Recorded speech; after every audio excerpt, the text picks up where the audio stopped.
Welcome back to Our Community. Susie Thomas visiting with Kristen Rossetti. She's owner-director of the Artful Family Enrichment Center. Just opened. I probably interrupted you. You were talking about the process of launching something like this. You have a dream. You went to SCORE. They helped you a lot. Some others helped. Job and Family Services helped. A lot of individuals helped. But what went into getting this off the ground? My goodness. Well, I knew it was something that I felt motivated to do. And I was relatively sure about the location. Which is, let's repeat. The location is at Zion Lutheran Church, 702 Raff Road, Southwest. And that is next to Giant Eagle. It's that big giant church next to Giant Eagle. Then it came time to make sure I had support. So I made last summer, it was making my rounds. At that time, we went to the mayor's office. We went to Arts and Stark. We went to Early Childhood Resource Center. Tom Harmon heard about us at one of our fundraisers and just jumped on board and gave me more guidance. At that time, I stumbled onto SCORE, best find. I'm not kidding. Best find ever, because when you have this dream and you have local support, but how do you put it together? A business like SCORE can help you make sense out of it, especially when you are a creative mind and not necessarily an analytical mind. They have the people, they have the right mix to put you with, to put it on a piece of paper, to make it into a business plan, which is really difficult when you're creative. Really difficult. I think Ed will tell you that it takes somebody like him, who was an accountant, and me, who's a teacher and a creative teacher, right? What does it look like on a piece of paper? Yes. They were able to do that for me. And then to actually do the physical work of transforming a building. Zion had a daycare, but it had been closed for 2 years, and it kind of aged over, was still in 1970s, and it's no longer in 1970s. It's now a beautiful facility. Many people come in and say it's calming, and this is where they want to hang their hat. So it's comfortable for kids. And conducive for each age level in each room. So we really focused on taking out a wall here, taking out a wall there. So we had enough learning space even for the babies. Before it was a sleeping area, now it's a learning area. And then we have a sleeping room away from the babies' rooms. So there's, yes. So we really took into consideration, and I think that comes from talking with teachers and talking with daycare people too. I have a person coming with us who's been in daycare for 18 years. So she knows what a daycare looks like. I know what education looks like. So together it's a good mix. You're talking about something that is way beyond daycare, though. So tell us a little bit about what their day would look like, a child coming to the Artful Family Enrichment Center. Well, the day between 6 a.m. and 4 p.m. is going to look like childcare with an enrichment piece put in. This is where those experts who are coming over, this is their part of it. The curriculum that would come with the children is 3-year-olds need to be learning their letters. 2-year-olds need to be learning their letters. 3-year-olds need to be starting to put some letters together. And you've got to do it in an artistic, fun way. Paint it. Put it in sand. Make Play-Doh out of it. I mean, there's a million things that they could do. But I want everything from a musical standpoint, from an artistic standpoint. I want them to think, oh, I wonder what we're going to sing tomorrow. Or go home singing the songs that we learned that teach us the alphabet or teach us words or teach us math facts. I really want a different approach. When you get to big school, it's really difficult to have the time to interject those things because there's so much on the curriculum that's handed down from the state. So their little minds have to be filled up how about let's do it from a different perspective, especially when they're young, where it's fun and I can't wait to sing that alphabet song, even though it's a different song, or that word song, or the vowel song. I just want a different approach. That our curriculum is not set in stone yet.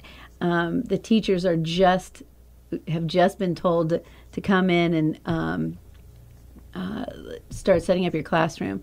So, and because they're veteran, seasoned people, let's let them do the teaching. Mm-hmm. Our actual open date will be July 18th, which happens to be my birthday. So I do believe that this is a gift, and because it's come this way and it's taken this long, I started this journey on April 19th, 2015. Wow. So it's a long process. Yeah. It's fun to see your dream come to fruition when you walk in the center. Oh, my goodness, and happy birthday to you. Right. How cool. Right. Kristen, what happens to us as I'm listening to you talk about children looking forward to what song are we going to sing next, or what do we get to make our letters out of today? Will it be clay? Will it be Play-Doh? Will we be writing in the sand? What happens to us down the road that shuts that down, where if someone were to say to me, oh, I want you to try this, I would say, I'm not artistic. I can't do that. Oh, you don't want to see a painting? I would do. What happens to us? Because as children, we all can't wait to do those kinds of things. Mm-hmm. That childlike innocence, and they want to explore. What shuts us down? I think it's time constraints. I think it's pressure. I think time constraints is huge. There's so much to get in. There's so much to learn. That you have to do it very quickly. And kids learn. Oh, my gosh, they certainly learn.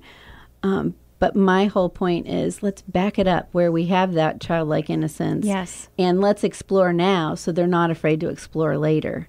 And that's there's so many children that don't get the opportunity to explore because of their life experience. Mm-hmm.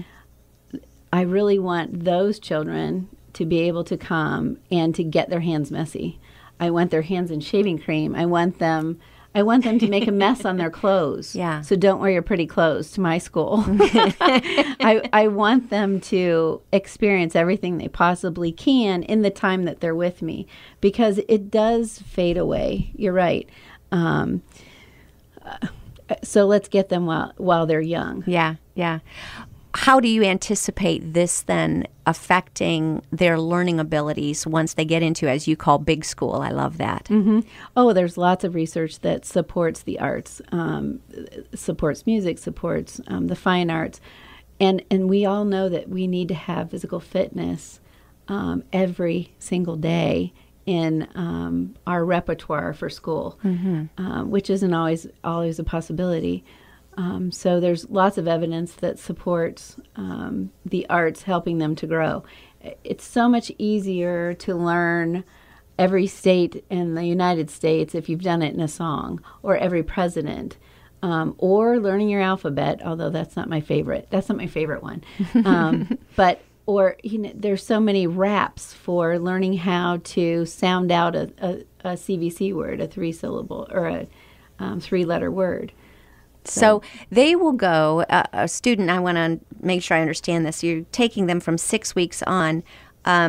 You decide, or parents decide, at what point they go into kindergarten. This does not replace kindergarten. This would continue to be learning environment in addition to their school that they go to. I still fully support Canton City Schools, specifically Harder School. That's where I've been all these years.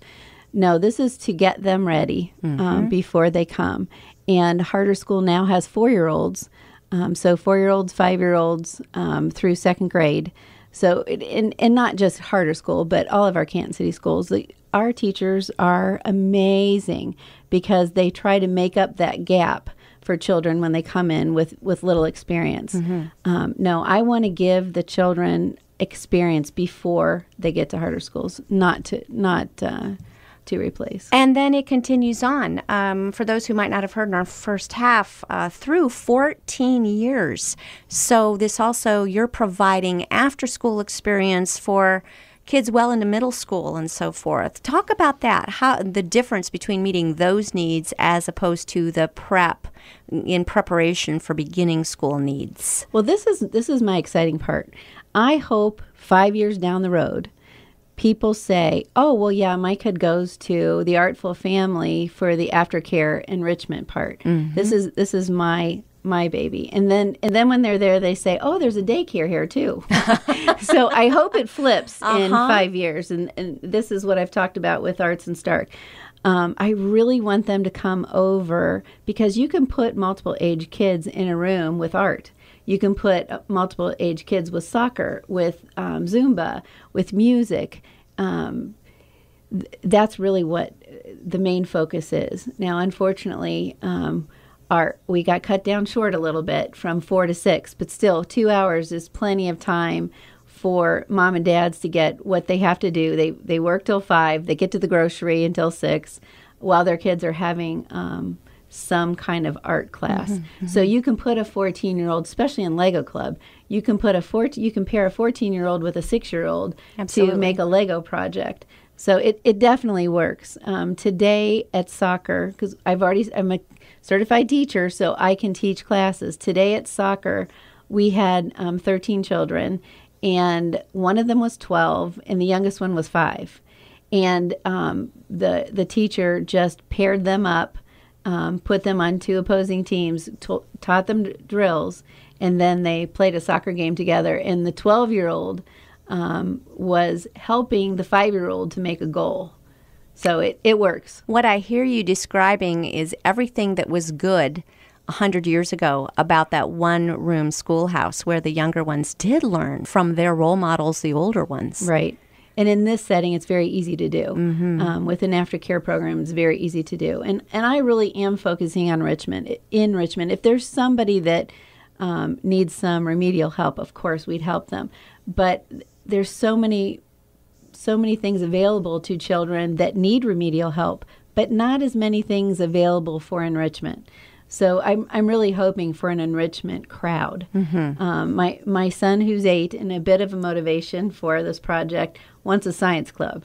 So I'm not exactly sure what that looks like, but since he's mentioned it, we'll try to figure out what a science club is going to look like, which would certainly be enrichment. So fun. Tomorrow you're having an arty party. We've got, about a minute or so left. Tell us a little bit about that and any other fundraising that you'd like to mention. We have had fundraising, and it's been a lot of fun. I got to do painting with adults before I got to do painting with children.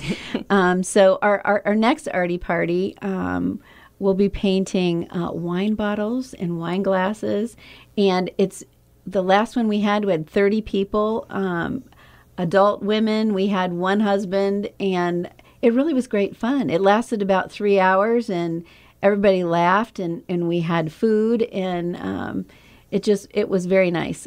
So this one is actually at my house, and anyone is welcome to do that. We are on a Facebook page called Friends of the Artful Family, and we're also at the Artful Family Enrichment Center, LLC. And Facebook has all the details for signing up for the Artful Family or signing up for the arty parties. Well, it's a brilliant idea. We wish you all of the best. The Artful Family Enrichment Center. Kristen Rossetti, thank you so much for joining us in our community. You're welcome. My pleasure.